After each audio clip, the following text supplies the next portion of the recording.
अब हम समझेंगे RDBMS के बारे में कि RDBMS क्या होता है। तो RDBMS का फुल फॉर्म है रिलेशनल डेटाबेस मैनेजमेंट सिस्टम। इसके पहले के स्लाइड में हमने पढ़ा था कि डेटाबेस मैनेजमेंट सिस्टम क्या है। अब हम समझेंगे रिलेशनल डेटाबेस मैनेजमेंट सिस्टम क्या कहलाता है। तो जैसा कि यहाँ वर्ड जुड़ा हुआ है रिलेशनल, तो जहाँ पर जो डेटाबेस है जो मैनेज करने का कार्य कर रहा है, जो डेटाबेस को मैनेज करने का कार्य कर रहा है, यदि वह डेटाबेस को मैनेज तो करता है लेकिन वहां पर टेबल्स को वो आपस में जोड़ के करता है, टेबल को आपस में रिलेट करके करता है, तो ऐसा software relational database management system कहलाता है, जो दो टेबल्स को आपस में जोड़कर और डेटा को व्यवस्थित करने का कार्य करता है। ऐसा software relational database management system कहलाता है।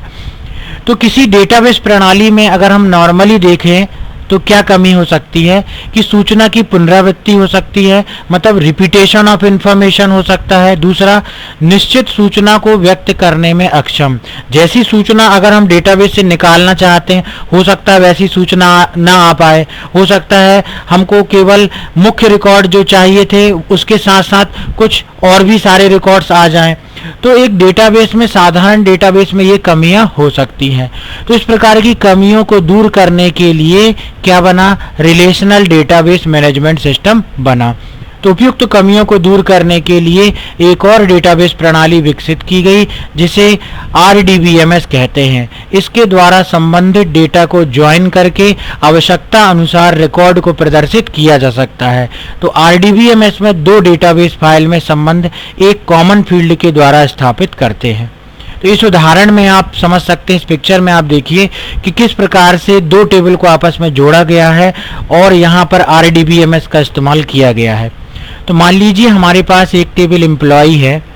इस एम्प्लॉय टेबल में तीन फील्ड हैं, एम्प्लॉय कोड है, नेम है और सिटी है। इसी प्रकार से एक हमारे पास दूसरी टेबल है जिसका नाम है सेल्स। इस टेबल में भी हमारे पास तीन फील्ड है, एम्प्लॉय कोड है, सेल्स है और डेट है। दोनों टेबल में अगर आप ध्यान से देखेंगे तो दोनों टेबल में कॉमन फील्ड क्या है? Employ code. तो दोनों टेबल को आपस में एम्प्लॉय कोड कॉमन फील्ड के द्वारा जोड़ दिया गया है, रिलेट किया गया है। इसलिए देखिए यहाँ पर एक एरो बना हुआ है जिसमें लिखा हुआ रिलेशन। तो दोनों टेबल को आपस में एम्प्लॉय कोड के द्वारा जोड़ करके रखा गया है। तो जोड़ने से फायदा क्या है? अगर हम टेबल को नहीं जोड़ते तो हमें क्या चीज इस पे जो है वो हमको उचित नहीं मिलती, वो हम समझते हैं। देखिए मान लो हम टेबल को नहीं जोड़ते और ये सेल्स और डेट नाम की जो फील्ड है वो भी अगर इसी टेबल में जुड़ी हुई होती तो क्या होता कि एम्प्लॉय कोड, नेम, सिटी और मान लीजिए सेल्स और डेट ऑफ बर्थ हम लेते और यहाँ पर 100 नाम के कर्मचारी जिसका नाम अजय है, जिसकी सिटी बरेला है, जिसने 10,000 रुपये की सेल्स की 1 जनवरी 2013 को। उसी प्रकार से फिर से यदि इसी कर्मचारी ने 20,000 की सेल की होती किसी दूसरे दिन तो उसकी एंट्री भी इसी टेबल में आती और यहाँ पे फिर से रिपीट करना पड़ता एम्प्लॉय कोड 100, उसका नाम फिर से लिखना पड़ता अजय, सिटी फिर से लिखना पड़ता बरेला और फिर लिखना पड़ता सेल्स और फिर डेट। इसी प्रकार से अगर यही कर्मचारी दिन में 20 सेल्स करता है तो उसकी इंफॉर्मेशन बार बार इस टेबल में रिपीट होती। तो यही कमी होती है DBMS की, सूचना की पुनरावृत्ति।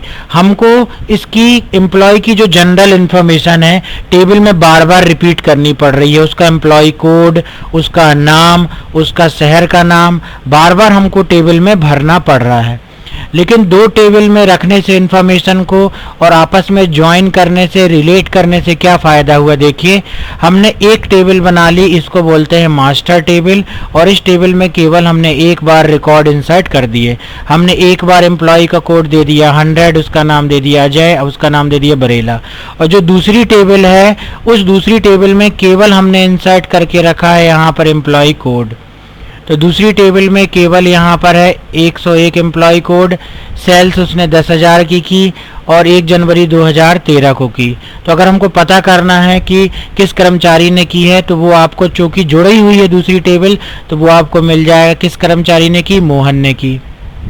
और अगर मोहन ने फिर से कोई सेल की है तो दूसरी टेबल में केवल हमको क्या रिपीट करना पड़ेगा, एम्प्लॉय कोड। फिर से हमने लिख दिया यहाँ पे 101, सेल लिख दी 10,000, डेट लिख दिया हमने जिस भी डेट में किया हो।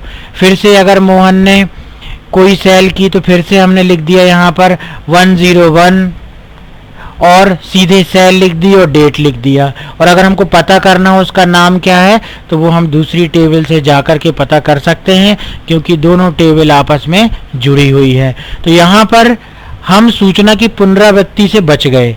सूचना की पुनरावृत्ति से मतलब उसका नाम बार बार टेबल में इनपुट करने से, उसके शहर का नाम, और यदि और भी कोई इन्फॉर्मेशन होती तो बार बार हम देने से, रिपीट करने से बच गए। तो इस प्रकार से हमने देखा कि दो टेबल को आपस में ज्वाइन करने से, रिलेट करने से जो है डेटाबेस के साथ कार्य करना बहुत और भी आसान हो जाता है।